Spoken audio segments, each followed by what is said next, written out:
one person make a difference? One person is all who ever makes a difference, from the initial idea to the changes all along.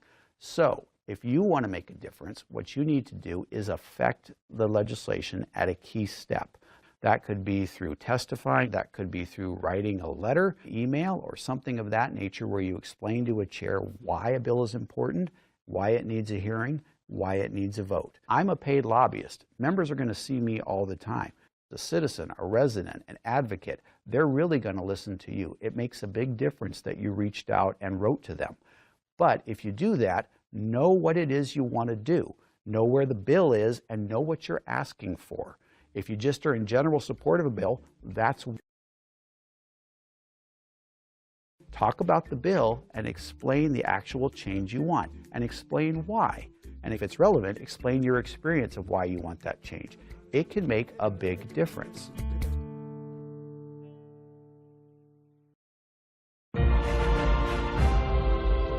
My name is Chris Gregoire. I served for 3 terms as the Attorney General for the state of Washington, followed by 2 terms as governor of our great state. My name is Jay Inslee. I most recently served as Washington State's governor for 12 years, just ending this past January, for the most wonderful, magnificent, most innovative, beautiful state in the United States. Once the legislature passes a piece of legislation out of both chambers, before it becomes law, it must be sent to the governor for their signature. Although the governor's office resides in the legislative building, the governor is head of the executive branch. So, how do these 2 separate branches work together during the legislative session? The amount of involvement from the executive branch on the bill-making process is largely dependent on the governor's policy focus and leadership style. Well, obviously, when you're governor, you have a lot of options at all the points of the compass. You can draft legislation and propose it to the legislators.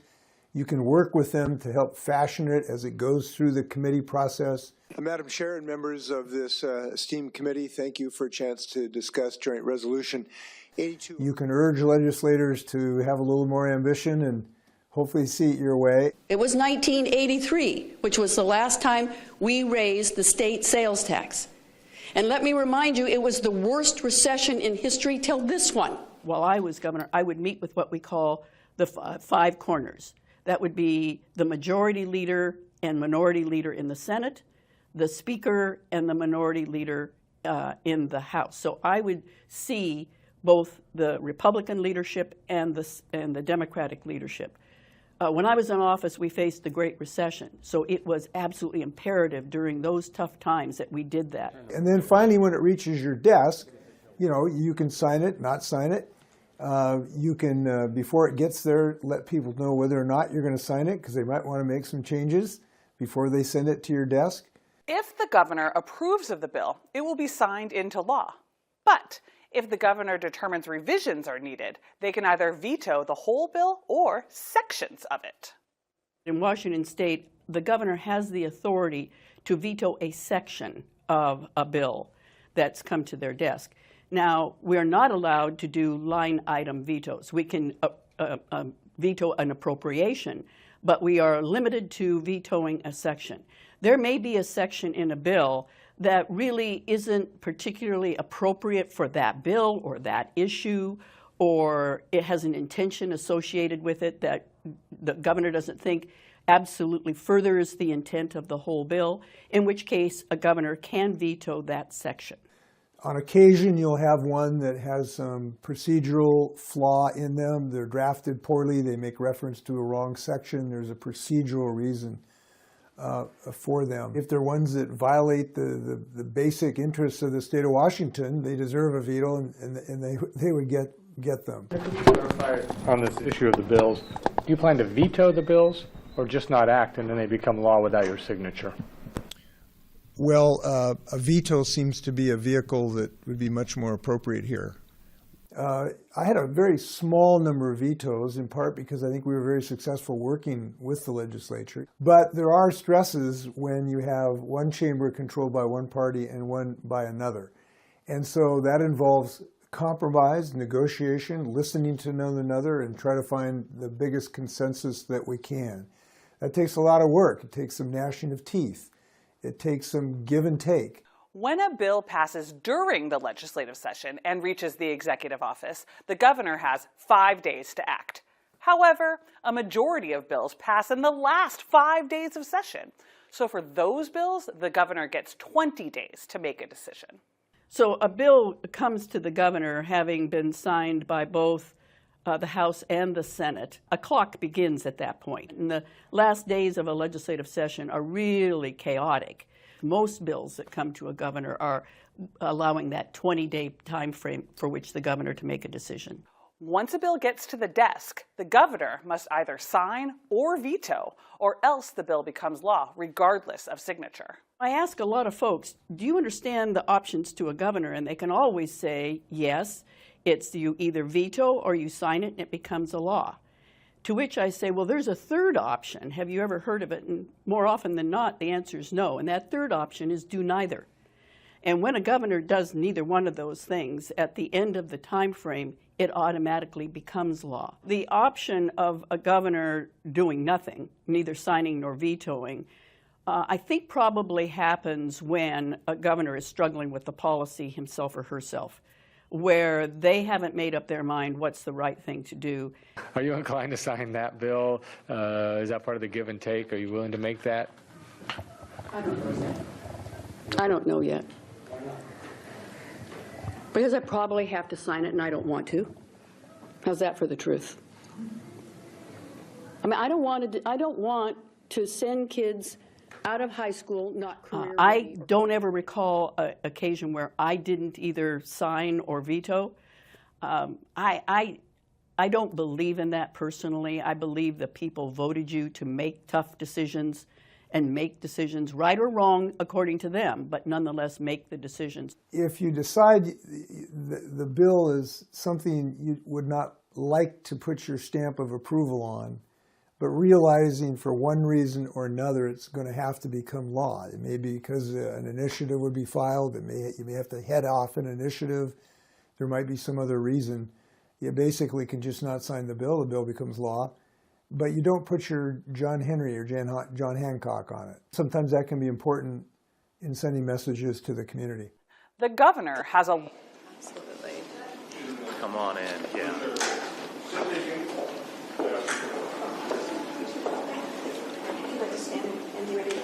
Thanks so much for your presentation. Would you like to stand on this?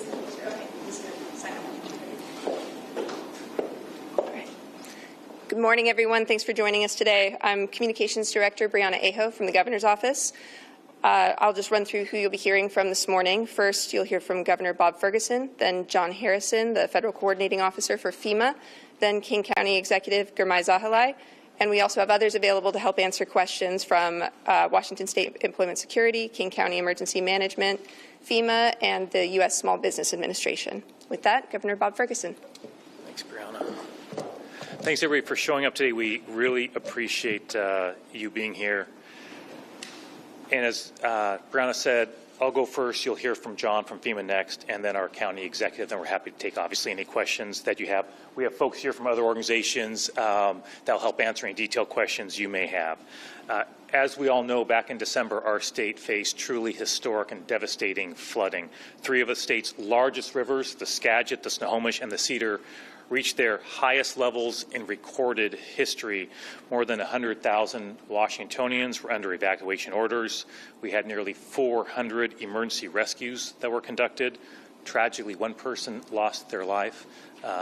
I've talked to many people who consider it a minor miracle there wasn't a greater loss of life, and for that we're deeply thankful to first responders, to so many partners all across the state in many, many jurisdictions who really stepped up during an extremely challenging time. Nearly 4,000 homes were damaged. 440 homes were destroyed or sustained major damage. In short, the damage was extensive. That's an understatement. But one thing that I certainly saw, and that I know our county executive can speak to as well, is the resilience of Washingtonians was truly inspiring to me and to many others as well. I was recently in Hamilton, which was hit hard by the flood, of course. I was there, I think, in the last week or 10 days. And when I was there, I asked about, hey, how's it been going with FEMA and the state after the flood to get assistance. And the mayor there talked about how FEMA had just been right there along the Skagit River in those communities, having state folks and FEMA folks there to assist individuals from those areas to get the assistance that they really deserve. So I'm deeply appreciative of all the coordination we've had with FEMA, and wasn't surprised to know that they'd been there, and the folks in that community really felt they've been seen by FEMA and the state and were getting the information they needed to get assistance. You'll be hearing more from John about that, but we're at a facility obviously that is here to help people access resources they may be entitled to. This is going on all across many jurisdictions. We just were chatting beforehand. They're going to be at the Packwood flea market, I think it is, this weekend, to be there to meet people where they are. So we have locations like this where folks can come in, but also the team's doing a fantastic job of getting out to different events in affected communities to be visible to folks in the community, to let them know that help is available. I think it's fair to say, as resilient as the people of the state of Washington are, anyone who experienced loss from this flood, it's hard to do it alone. You need assistance, and that's why we're deeply appreciative that the President approved a major disaster declaration on April 11th. This is a big deal for our state. Getting FEMA assistance and that kind of declaration is not automatic, to put it mildly. We worked extremely hard on our application for those funds. We had strong bipartisan support for that. Every member of our congressional delegation wrote a letter. We had bipartisan letters from the state legislative leaders. Many local leaders, community leaders all across impacted communities reached out to their contacts in the administration. Flood survivors made their voices heard through a video that we put together that we sent back to the administration, so folks in D.C. would actually see visibly the impacts. I think it's difficult on a piece of paper to articulate or convey the scope of the damage and how devastating it was for individuals. That's why we wanted to do something a little bit different and include a video so folks back in Washington, D.C. could really see as closely as possible what those impacts are. And those efforts paid off, and Washingtonians are now receiving important help.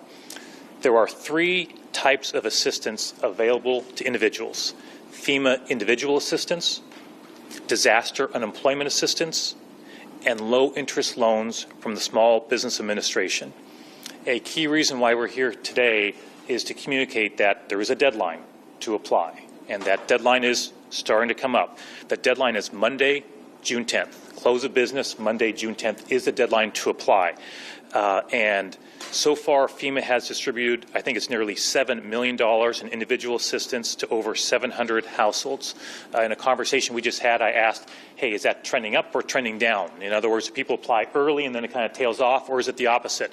And what I heard back was it's trending up, that people are still very much applying, coming into locations like this and seeking assistance. We want to emphasize, for example, that FEMA individual assistance, this is not a loan, right? You don't have to pay that money back. 10 counties and 16 tribal nations were approved by FEMA for individual assistance. This funding can help with expenses that insurance does not cover, such as temporary housing or displacement assistance, home repair costs, personal property loss, and other disaster-caused expenses. If you were impacted by December storms, you'll probably hear this a couple times today, please visit disasterassistance.gov to see if you qualify. We encourage folks to qualify. You may qualify for some, but not others. You may qualify for all. You may not qualify for any. It just depends, and FEMA can help answer those questions, and we'll talk about that a little bit. But we encourage every Washingtonian impacted by the flood to seek assistance. You can also call 1-800-621-3362. 1-800-621-3362. Or, and we're here in Renton, you can visit a disaster assistance center like this one. These have been set up across multiple jurisdictions, and we deeply appreciate the hard work of the folks who are working here to assist individuals. There are other disaster assistance centers like this operating on a rotating basis in impacted communities. To find a center near you, visit disasterassistance.gov. They can help you locate it. The second type of assistance the federal government has authorized is Small Business Administration disaster loans. This program helps households and businesses recover from disasters through flexible, low-interest loans.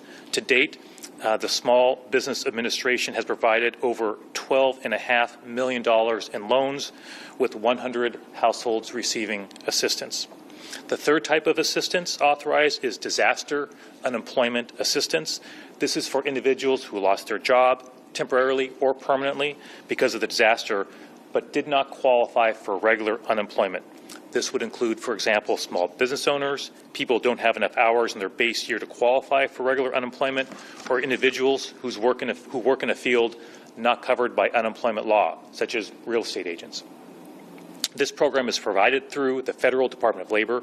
Applications are handled at the state level through our Employment Security Department. For more information to apply there, visit esd.wa.gov.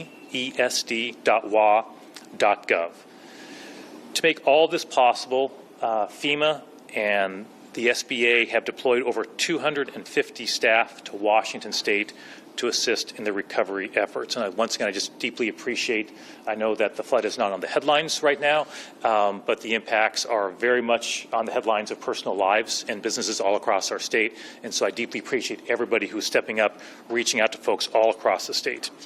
Before I wrap up, I'll just very briefly update you on two other types of FEMA assistance that we requested as a state. We applied and were approved for FEMA public assistance, which covers 75%, up to 75% of qualifying repairs for our infrastructure. I know this has been of intense interest, of course, to many in the media. That includes, for example, the cost of removing debris, as well as repairing damage to public buildings, public utilities, water control facilities, parks, and more. This is reimbursement funding, which is approved project by project. Each jurisdiction applies for public assistance funding through our State Emergency Management Division to FEMA for individual projects. The timing of funding availability does vary by project, but the initial process takes approximately 6 months for preliminary approval. Jurisdictions will continue to work with FEMA and EMD, the Emergency Management Division, throughout the project to obtain final approval. Our initial estimate, and this is not a final one, so I really want to emphasize that this number is likely to grow, but our initial estimate of eligible damage, so again, this is infrastructure, state of Washington, roads, bridges, for jurisdictions as well, our initial estimate so far of eligible damage is more than $182 million. So again, this is a fund where we can seek up to 75% of recovery for that damage. But again, this is still preliminary, right? There's a lot of work going on to assess that damage, so I just really want to underscore that. We likely won't know the total amount FEMA will provide in reimbursement for, it could be quite a while. In other words, it still could be a couple of years, based on the time it takes to complete each repair. Lastly, we also applied for FEMA hazard mitigation grants. These grants would allow our state to build projects that will help prevent damage from a future disaster. We saw the positive impact of this kind of preparation. I certainly saw that traveling around the state. The flood wall, for example, that was constructed in Mount Vernon, for example, literally saved the downtown of Mount Vernon. There's no other way to put that. And the economic impact there to businesses and individuals would have been profound in that community. Unfortunately, we were not approved for hazard mitigation grants. We did file an appeal with FEMA late last week, asked them to reconsider this funding, so more to come on that. So at this point, I want to turn it over to John Harrison, FEMA's Federal Coordinating Officer, and then you'll hear from Girmay. And I do want to say to John and our partners at FEMA, they've been fantastic partners. We just had a chance to have a long conversation. When I travel in the state, they're out there, they're meeting folks, they're trying to be creative. They're not just waiting for people to show up here. It's important to have a facility like this where folks can come, but they're all the time searching, hey, what are events that are going on where we can show up and get out there and be visible in the community, let folks know that we're available. And I appreciate that proactive approach to get out there and get to communities large and small all across our state who are really impacted. So we deeply appreciate their help and their coordination. So next up is John. Thank you. Hey, thank you, Governor. Hey, my name is John Harrison. I'm the Federal Coordinating Officer for this disaster, which is a Presidential Major Disaster Declaration. I was here for the response phase back in December, so I know how devastating this must be for those communities that were dealing with the severe weather impacts and flooding back in December. But you're not alone. In recovery, assistance is available. FEMA is here to support the state-led recovery effort. We have a strong partnership with the State Emergency Management Division, and we're working strongly together with the counties across the state in those affected areas.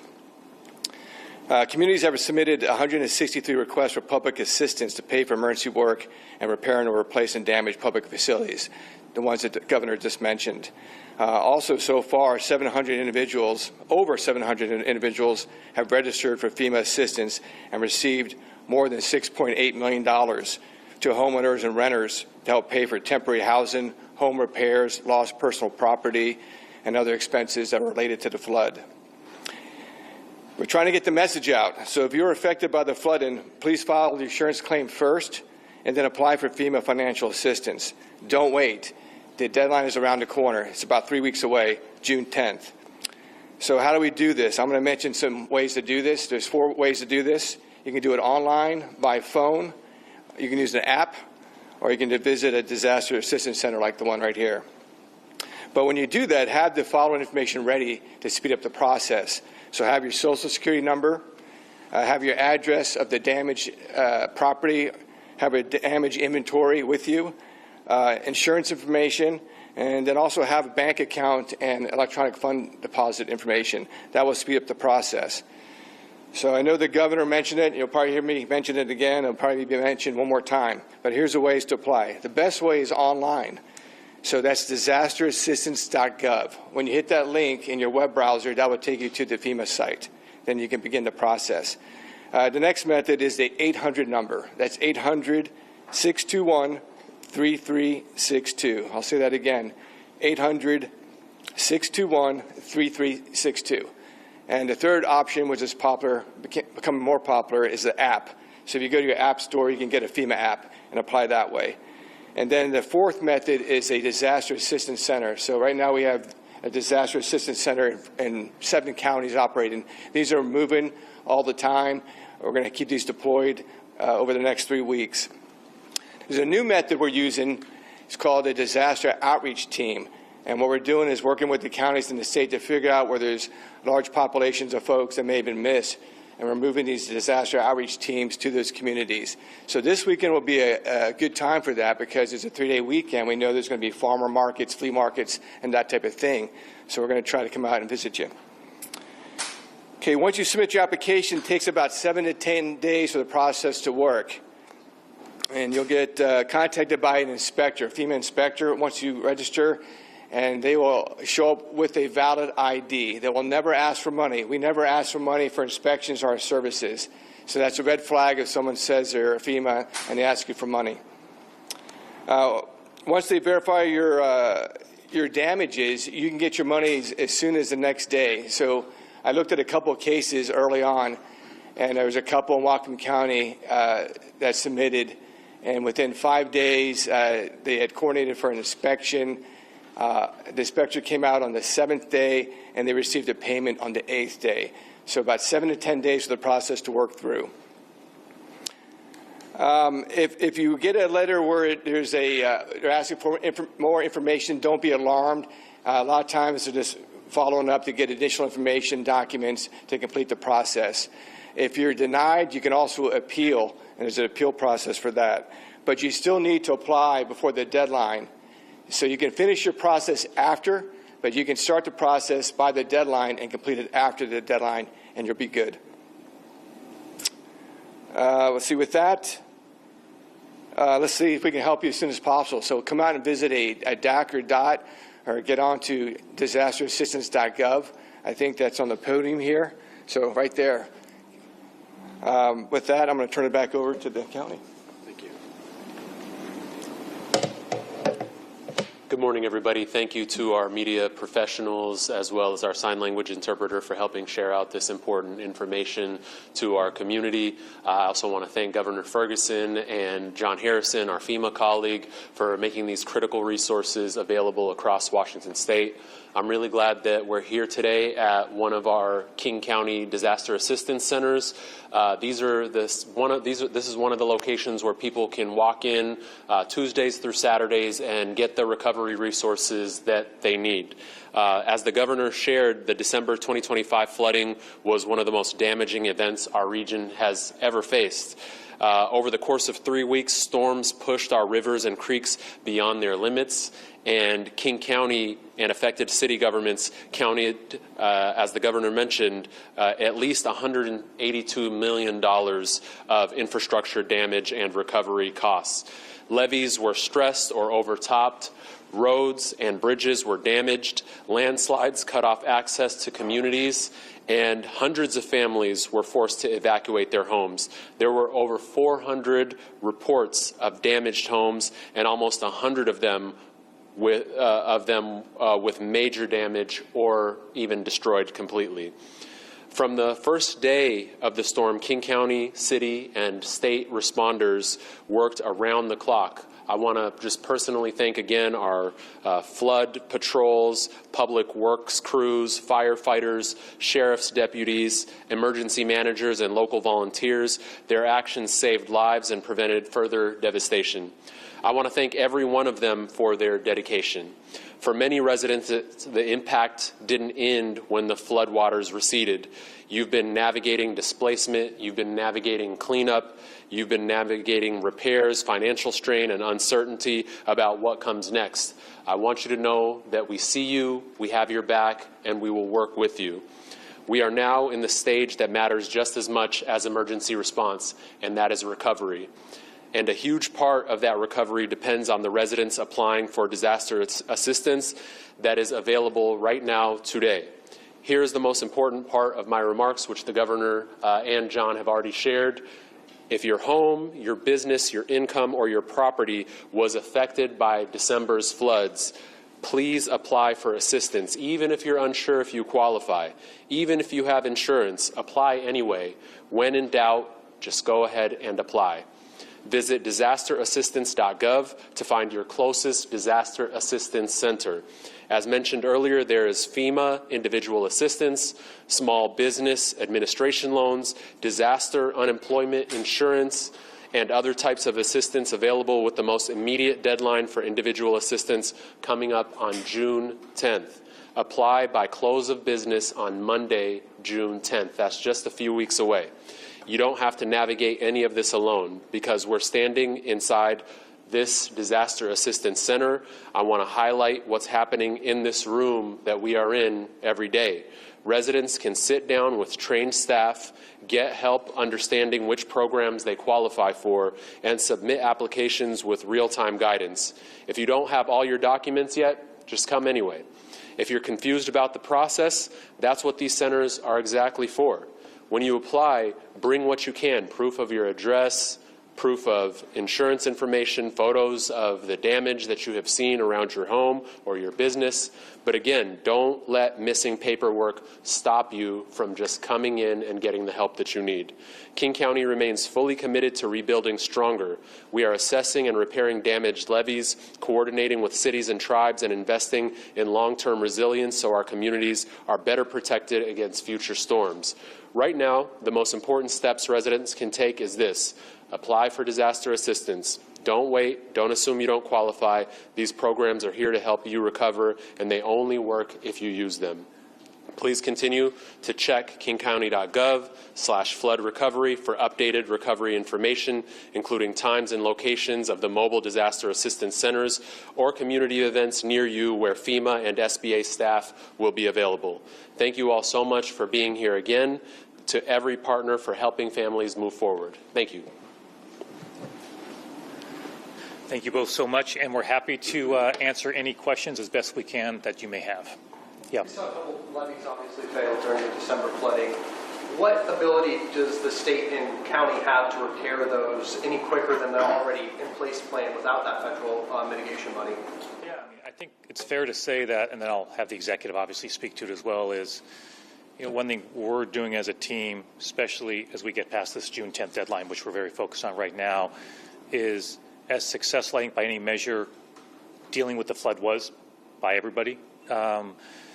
Obviously, things can be improved in any situation. And so we are reaching out to different jurisdictions. It's not just limited, for example, to this issue, right? We want to make sure across the board, hey, was our communication exactly where we want to be? How could it be improved? We think it was pretty dang good, but in any disaster of this size and scope, I think it's an important opportunity, even with a successful response, to make sure we're improving.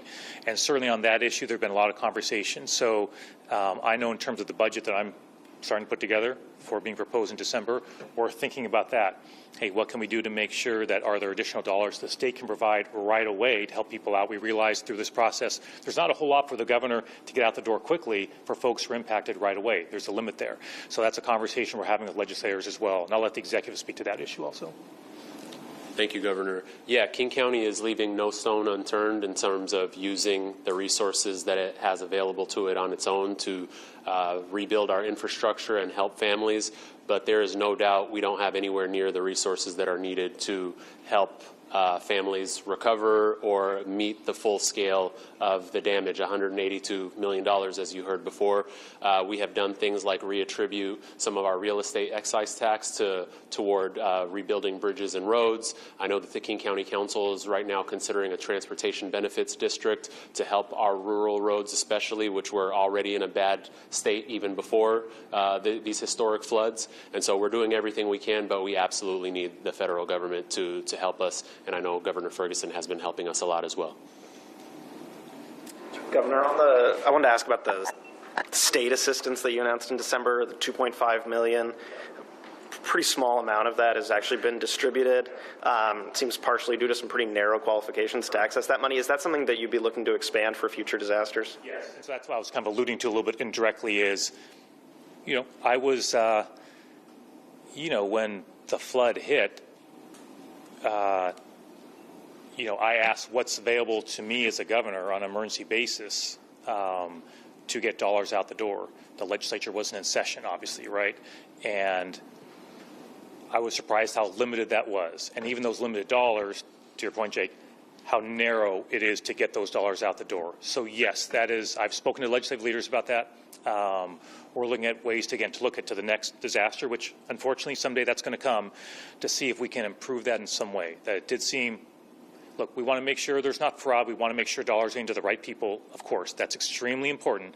But I think there also has to be a balance there and a recognition of, hey, when folks are really suffering, we need to see what we can do to be more nimble when it comes to that, in terms of total number of dollars that are available, but also in terms of what that process is. So that's part of the postmortem of this whole process that I know is going on at local jurisdictions, the counties, and the state as well. Did you want to add to that previous question? I think Joe wanted to add just that previous question, so go right ahead.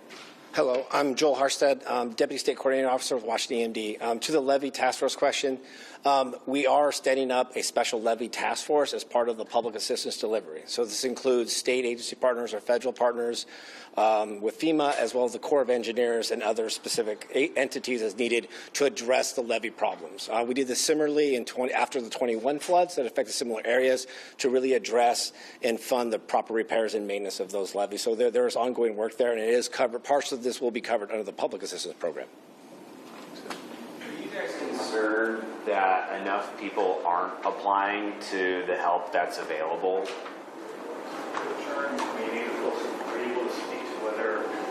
In terms of numbers you see, whether it's... Yeah, so the positive thing is the numbers are trending up, but, more is better. So this is the last 3 weeks. We really want to get the word out. So thank you for being here to help us get the word out. So we're hoping the numbers even get better.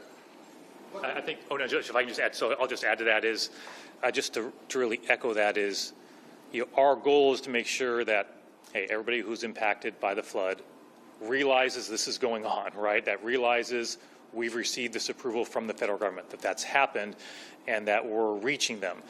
And we're trying every means we can in order to accomplish that. That's why we deeply appreciate all of you being here to obviously communicate that.